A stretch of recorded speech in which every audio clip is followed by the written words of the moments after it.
Assalamualaikum warahmatullahi wabarakatuh. Perkenalkan, nama saya Alan Maulana dari Teknik Sipil B 2019. Di sini saya akan sedikit memaparkan beberapa perencangan tebal perkerasan jalan. 1. Ada pendahuluan, 2. Pembahasan, 3. Contoh soal. Nah, 1. Pendahuluan, definisi, jenis, dan fungsi.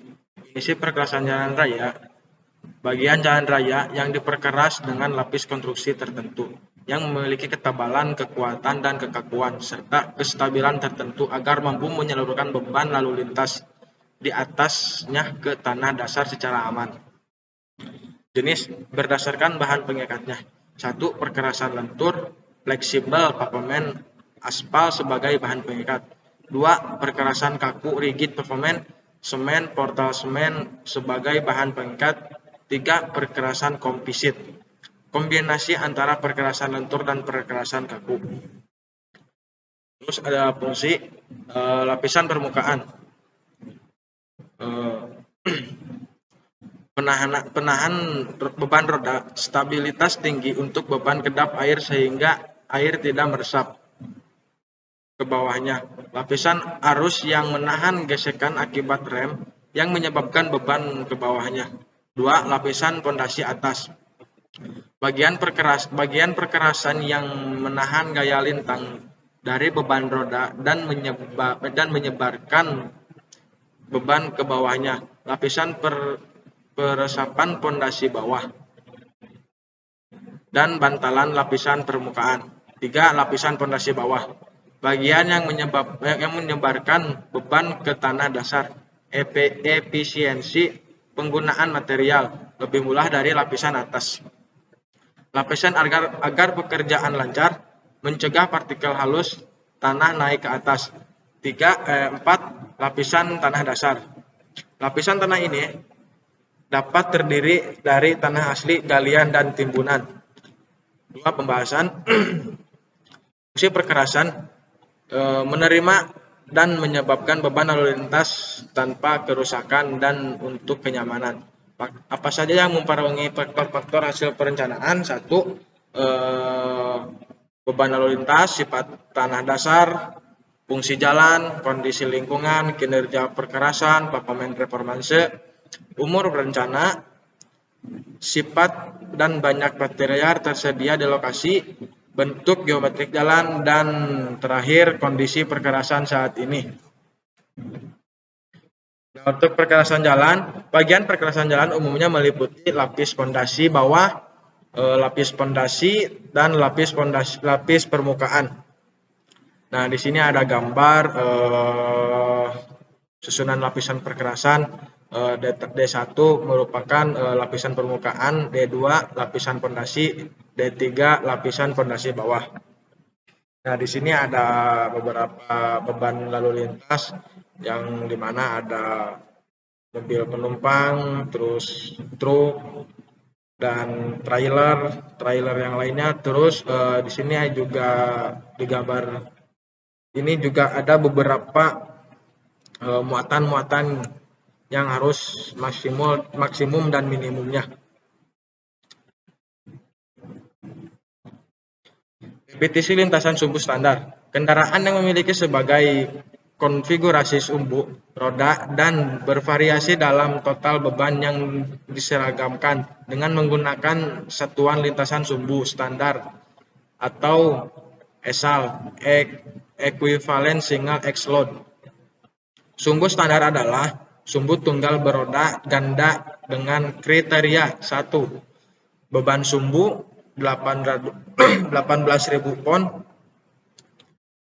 lebar bidang kontak ban 4,5 inci, jarak antara masing-masing sumbu roda ganda 13,57 inci, tekanan bidang kontak sama dengan 70 lb atau 2 in. Nah, di sini ada beban sumbu standar adalah beban roda ganda dengan beban 8,16 ton. Nah, untuk tekanan angin di sini ada 5,5 kg. Untuk jarak ban ke ban 33 cm, untuk lebar ban 11 cm, dan untuk kekuatan asnya 8,160 kg. Angka ekuivalen. Angka ekuivalen adalah angka yang menunjukkan jumlah lintasan sumbu standar yang menyebabkan kerusakan yang sama untuk satu lintasan sumbu atau kendaraan yang dimaksud. Angka beban lalu lintas ekuivalen mengacu ASTO 93. Untuk perhitungan angka ekuivalen, tiap kelompok kendaraan rumus dasar ASTO untuk menentukan angka ekuivalen. Nah, di sini ada rumusnya, bisa dilihat sama teman-teman dengan penjelasan dari WX, sumbu beban 1000 kali fon, W18 sumbu standar dengan beban 18.000 pon, WX per W18 bilangan terbalik dari angka ekuivalen untuk beban konfigurasi sumbu 1000 kali fon. L18 beban sumbu standar dalam kilofon. LX X beban sumbu standar dalam kilofon. L2E kode untuk konfigurasi sumbu yang ditinjau. L2S kode untuk sumbu standar selalu atau sumbu tunggal. Faktor umur rencana. Faktor umur rencana merupakan variabel dalam umur rencana dan faktor pertumbuhan lalu lintas yang dihitung dengan menggunakan rumus. Nah, di sini ada rumusnya untuk teman-teman bisa dilihat. N sama dengan faktor umur rencana. N umur rencana tahun, I pertumbuhan lalu lintas. Nah, nilai N berbagai faktor pertumbuhan lalu lintas dan umur rencana N dapat dilihat pada tabel berikut. Nah, ini untuk faktor umur rencana dari tahun 1 sampai 20, dan saya mendapatkan sumber ini dari ASTO 93 dan PT. CBR segmen jalan. Mutu daya dukung jalan bervariasi dari nilai yang jelek sampai yang dengan baik. Oleh karena itu, tidak ekonomis jika perencanaan berdasarkan yang jelek atau tidak memenuhi syarat.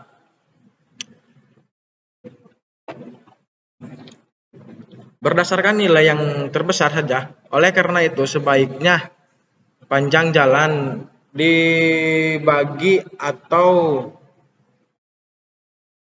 di beberapa jalan segmen jalan. Segmen jalan adalah bagian dari ruas jalan yang memiliki mutu daya dukung, sifat tanah, dan keadaan lingkungan yang relatif sama.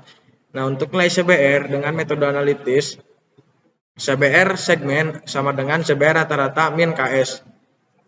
CBR segmen sama dengan CBR rata-rata min CBR maksimal dikurangi CBR minimal per R. CBR segmen dengan metode grafis merupakan nilai persentil ke-90 dari data CBR yang ada dalam satu segmen. CBR segmen adalah nilai CBR di mana 90% dari data yang ada dalam segmen memiliki nilai CBR lebih besar dari nilai CBR segmen. Nah, untuk contoh soal di sini saya mendapatkan perencanaan ketebalan perkerasan lentur jalan. Nah, untuk soal ini ada beberapa jenis mobil, yaitu mobil penumpang, mobil bus berat, terus truk ringan, truk berat lainnya, sama trailer. Nah, bisa dilihat sama teman-teman contoh soalnya. Nah, untuk perhitungan angka ekuivalen masing-masing kendaraan. Di sini ada jenis kendaraan, baik dari mobil penumpang, bus, truk berat lainnya, sama trailer. Begitupun berat total, berat sumbu depan, berat sumbu belakang, depan, belakang, dan total. Nah, bisa dilihat oleh teman-teman cara perhitungan angka ekuivalen tiap-tiap kendaraan. Nah, jenis perhitungan ekuivalen di sini masih sama jenis kendaraan dari minibus sampai trailer. Dan di sini ada e-total, C, LHR tahun 2000, kendaraan per hari dari 2 arah sampai kendaraan di tahun 2020 per hari dari 8 arah. Untuk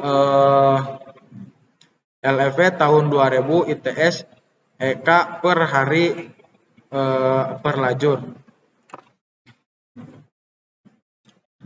Untuk LTH 2000 ITS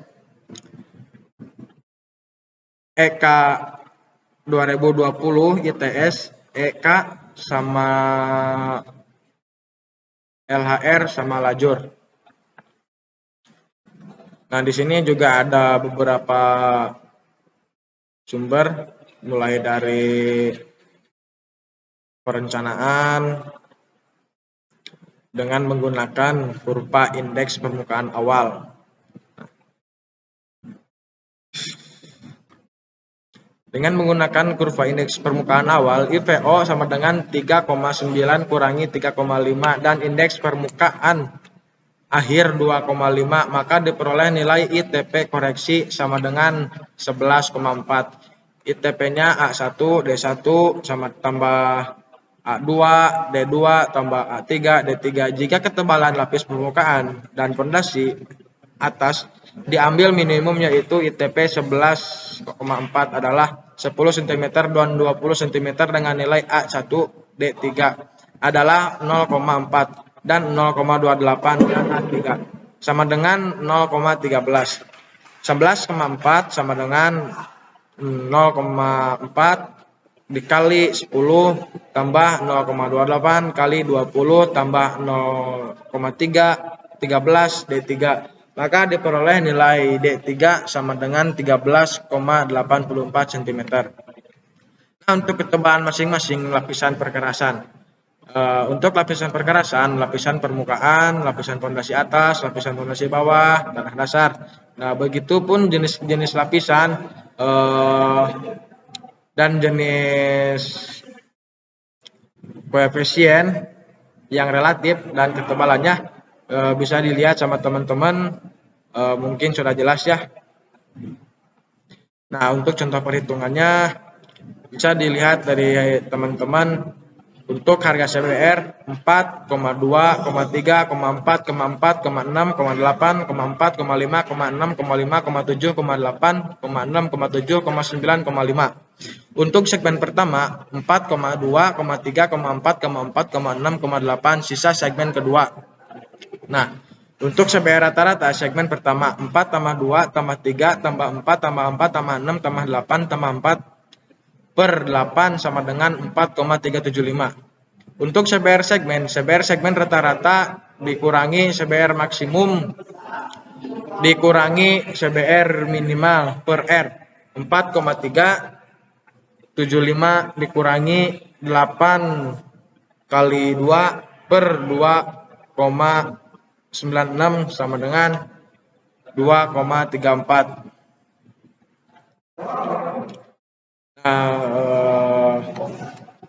Begitulah penjelasan dari saya. Selebihnya itu miliknya dan kekurangannya itu mohon dimaafkan. Adapun kekurangan dan kesalahannya mohon dimaafkan. Wabillahi taufiq wal hidayah. Wassalamualaikum warahmatullahi wabarakatuh.